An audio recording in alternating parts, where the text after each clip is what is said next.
आज यानी 30 नवंबर को मैं अपना ट्रैवल शुरू कर चुका हूँ। इस दौरान कुछ लोग मुझसे व्हाट्सएप के ज़रिए, यूट्यूब के ज़रिए और मेरे जो क्लोज़ रिलेटिव्स हैं और बहुत ही ज़्यादा क़रीबी रिश्तेदार जैसे कि माँ बाप, भाई बहन, बीवी बच्चे, तो सारों के मन में एक सवाल, सारों के दिमाग में एक सवाल रहा और ये सारे एक बात को, कुछ वर्ड्स को ख़ास तौर पे बार बार सुनते रहे, जैसे कि बटन बैलेट मूवमेंट। 2022 टू 2024 तक all India tour, 50,000 plus kilometers on cycle, 543 MP constituencies, इन सारे चीज़ों के बारे में मैं आज बोलने वाला हूँ। बेसिकली इस सफ़र को करने के लिए मैंने इसको एक नाम दिया है बटन बैलेट मूवमेंट। मतलब बटन यानी आजकल जो ईवीएम मशीन में बटन्स होते हैं, जो अपनी पसंदीदा पार्टी को कोई भी इंसान जाकर वोट देता है, और कुछ लोग किसी को भी वोट नहीं देना चाहते हैं तो नोटा दबाते हैं। तो नोटा का बटन तो अभी सब किसी को नहीं मालूम, लेकिन आज के बाद सारों को नोटा के बारे में मालूम होगा, क्योंकि मैं एक सिविलियन हूँ, ना मैं गवर्नमेंट से रिलेटेड हूँ, ना मेरी कोई पॉलिटिकल अफिलिएशन से, ना कोई पॉलिटिकल पार्टी का मैं मेंबर हूँ। मैं एक सिविलियन हूँ, आप लोग के बीच में आके जिनको नोटा के बारे में नहीं मालूम, उनको मैं नोटा बटन के बारे में बोलते जाने वाला हूँ और अपनी पसंदीदा पार्टी को वोट देने के लिए इनकरेज करते जाने वाला हूँ। तो दूसरी बात यह है कि 50,000 किलोमीटर्स ऑन साइकिल ही क्यों? क्योंकि साइकिल पर मैं स्लो चल सकूँगा और हर रीजन में मैं जितने भी लोग मेरे रास्ते में मिलते रहेंगे मैं उनसे मिल सकूँगा। और 50,000 प्लस किलोमीटर्स ये क्यों हो रहा है, इसके बारे में आपको पिछले वीडियोस देखना पड़ेगा, वहाँ पर रूट मैप है सारा। अब 50,000 प्लस किलोमीटर्स ऐसे कैसा हो सकता है, क्योंकि नॉर्मली कश्मीर से लेकर कन्याकुमारी का जो डिस्टेंस है वो सिर्फ 3,500 किलोमीटर, मतलब 3,500-700 कुछ ऐसा किलोमीटर्स है। अभी मेरा जो मतलब आप यहाँ से अगर स्टार्ट करेंगे तो दुनिया के दूसरे कोने में भी जाएंगे तो 10,000 12,000 किलोमीटर ही होगा, क्योंकि मैं इंडिया को इन डेप्थ एक एक एरिया में, मतलब एक एक कॉन्स्टिट्यूएंसी में जाना चाहता हूँ।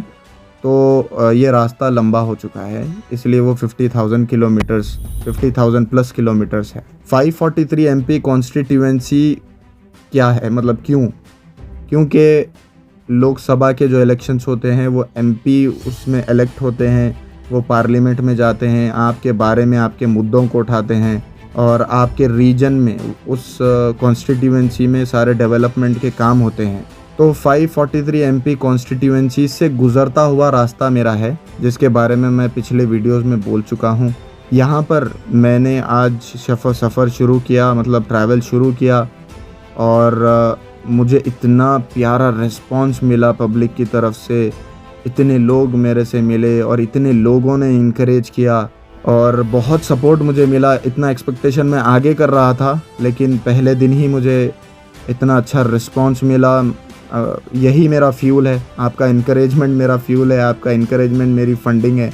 मैं उन बच्चों को बोलना चाहता हूँ जो अभी इंटरमीडिएट में पढ़ रहे होंगे, जो 16 ईयर्स के हैं, 17 ईयर्स के हैं, आप अभी से अपना वोटर आईडी कार्ड के लिए एप्लीकेशन दे सकते हैं। और वो लोग जो 18 ईयर्स के अबव हैं, आपकी रिस्पॉन्सिबिलिटी आपके राइट से ज़्यादा है। मतलब आपका वोट देना आपका राइट है ना, लेकिन आपकी रिस्पॉन्सिबिलिटी हर वो इंसान जो हिंदुस्तान में, इंडिया में पैदा होगा, जो अभी ज़िंदा है, जो भी जंगल में एनिमल्स होंगे, जो भी मरीन एनिमल्स हैं, सारे झाड़ पहाड़, उनकी लाइफ है, ये सारे चीज़ों की ज़िम्मेदार आपका एक वोट है, क्योंकि गवर्नमेंट डिसीजन लेती है सारे चीज़ों के लिए और आप गवर्नमेंट को लेके आते हैं।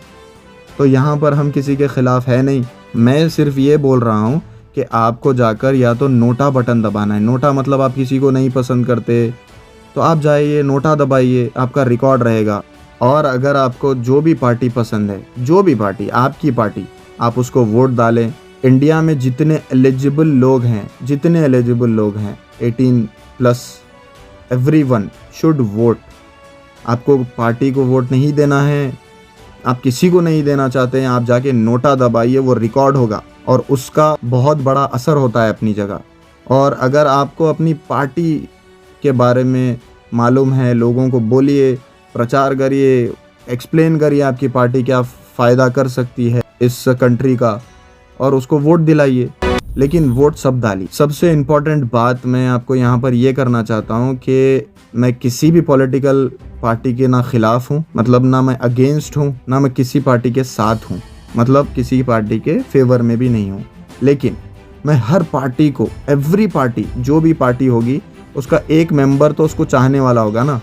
एक कैंडिडेट है, उसको कोई ना कोई तो चाहने वाला होगा, उसके घर वाले चाहने वाले होंगे, तो मैं उसके साथ हूँ। क्योंकि वोटर्स जितने हिंदुस्तान के हैं वो सारे उनके फेवर में मैं ये जर्नी कर रहा हूँ। तो सिंपल सी बात है, मैं किसी के ख़िलाफ़ होऊंगा, मैं उस एक शख्स के ख़िलाफ़ हो जाऊंगा जो उस पार्टी को चाहता है। तो यही कुछ इम्पोर्टेंट बातें थी।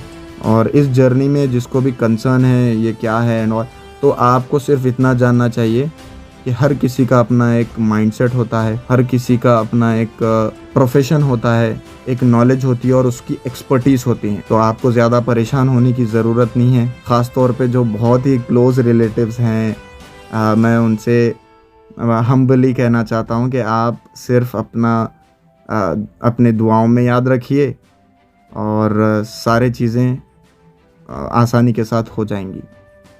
थैंक यू सो मच, शुक्रिया।